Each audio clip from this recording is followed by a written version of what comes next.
Salve meninos, salve meninas. Eu tô aqui com sono, com olheira. Tô parecendo o tio Chico, da família Addams, pra te dar aula de literatura. Mas vamos aí lá, galera, porque hoje eu vou falar de um movimento literário animal. O lindo, o famosão, o maravilhoso Barroco. Então vem comigo. Então vem comigo, seu lindo! O Barroco foi um movimento que aconteceu no século XVII. Começou ali por volta de 1601 e foi até 1768, mais ou menos. Então fica esperto que foi um movimento que durou quase 2 séculos, mas a gente costuma se referir a ele como um movimento do século XVII, entre 1601 e 1700. Por quê? Porque as principais expressões do Barroco aconteceram nesse século XVII. Como esse século aí compreende os anos de 1600, então é comum se ouvir falar do Barroco como seiscentismo, um movimento cultural que aconteceu nos anos 1600. Pensa no seguinte, embora a gente vai falar de literatura aqui, o Barroco não foi um movimento que se ateve à literatura, tá bom? Você encontra expressões do Barroco na música, nas artes plásticas e por aí vai, mas a gente vai falar de literatura, fechou? Vamos nessa! Então a primeira coisa que você precisa para entender o Barroco, talvez seja inclusive a mais importante. Entendeu essa coisa, entendeu tudo. Eu estou falando do contexto histórico.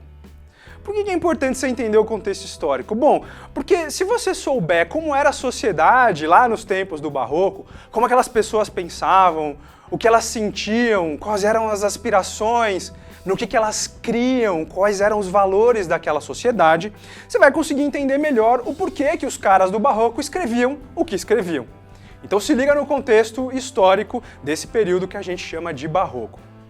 Então vamos lá, mas antes de te explicar o contexto histórico propriamente, eu vou te dar um exemplo que talvez seja familiar e pode te ajudar a entender melhor. Vamos pensar no carnaval. Vamos pensar no seu carnaval. Mas peraí, vamos fingir que o seu carnaval não foi igual ao meu.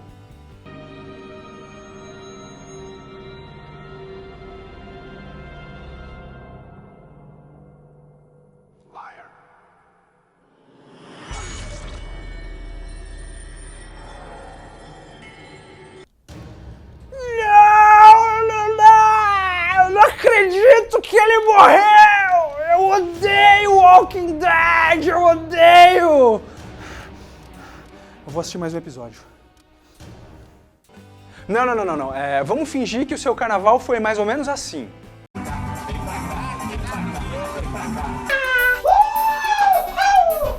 Bota mais um pra mim aqui, parceria! Não deixa meu fígado morrer! Não deixa meu fígado...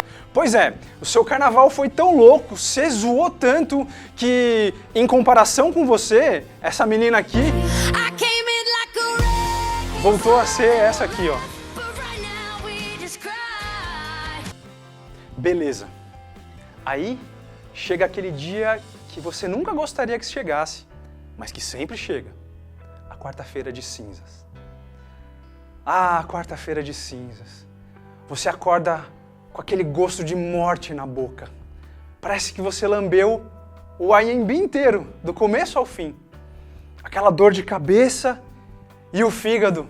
Ah, o seu fígado. Implorando por misericórdia.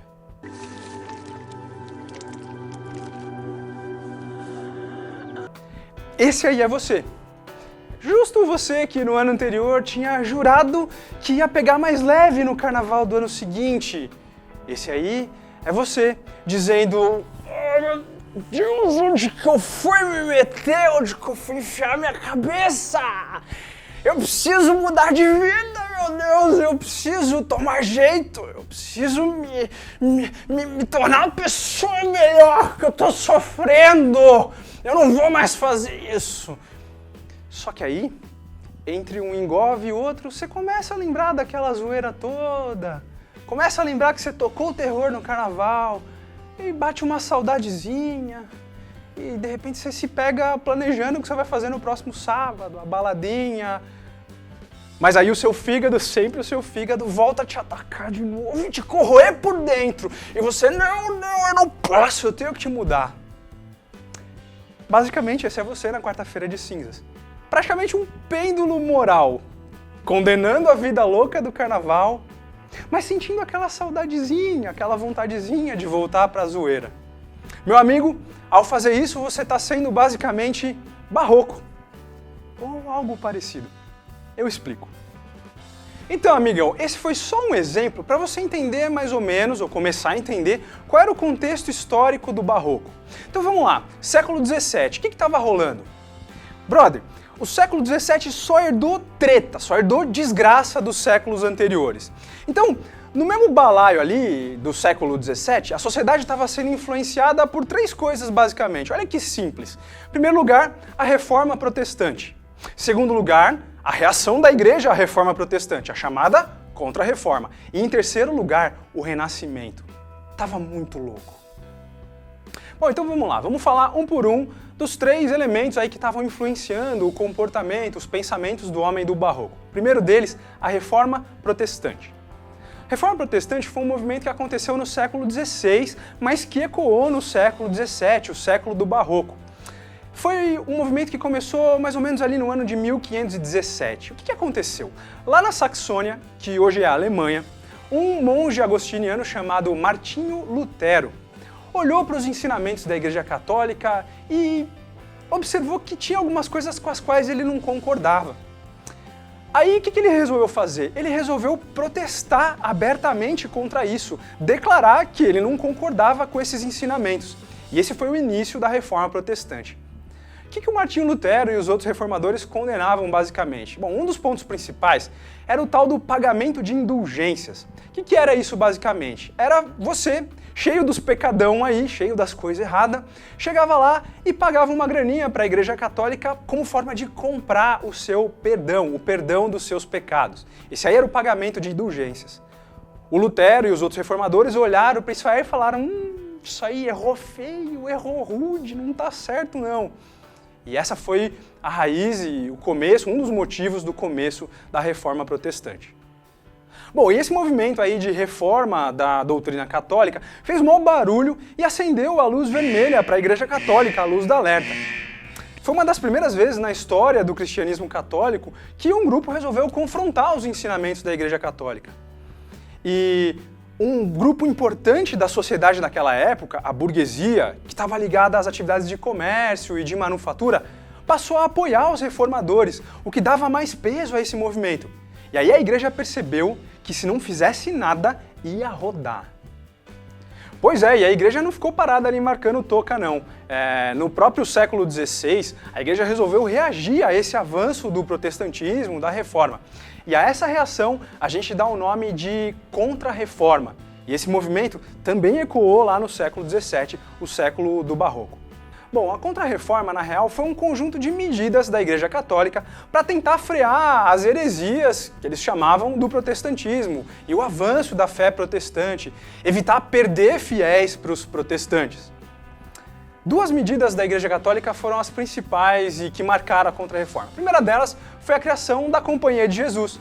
Você lembra da Companhia de Jesus, não lembra? A gente já viu isso em aulas de história e na própria aula sobre quinhentismo. A Companhia de Jesus foi aquela instituição criada pela Igreja Católica com a finalidade missionária de enviar os jesuítas para as terras recém-descobertas, para esses caras ensinarem a fé católica para as pessoas nativas dessas terras. O objetivo, então, era, bom, se a situação está feia na Europa e a gente está perdendo fiéis ou começando a ter a ameaça de perder fiéis, vamos reforçar essa base de fiéis nas novas terras, levando a eles a mensagem e as doutrinas católicas por meio dos jesuítas.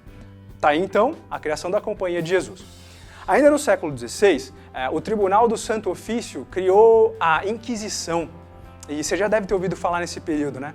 Foi um período bem tenso da história da Igreja Católica e também do movimento protestante, porque a Igreja começou a perseguir aqueles que ela achavam que estavam pervertendo as doutrinas católicas. E muita gente nesse período foi em cana e foi até condenado à morte por estar indo contra aquilo que a Igreja Católica ensinava.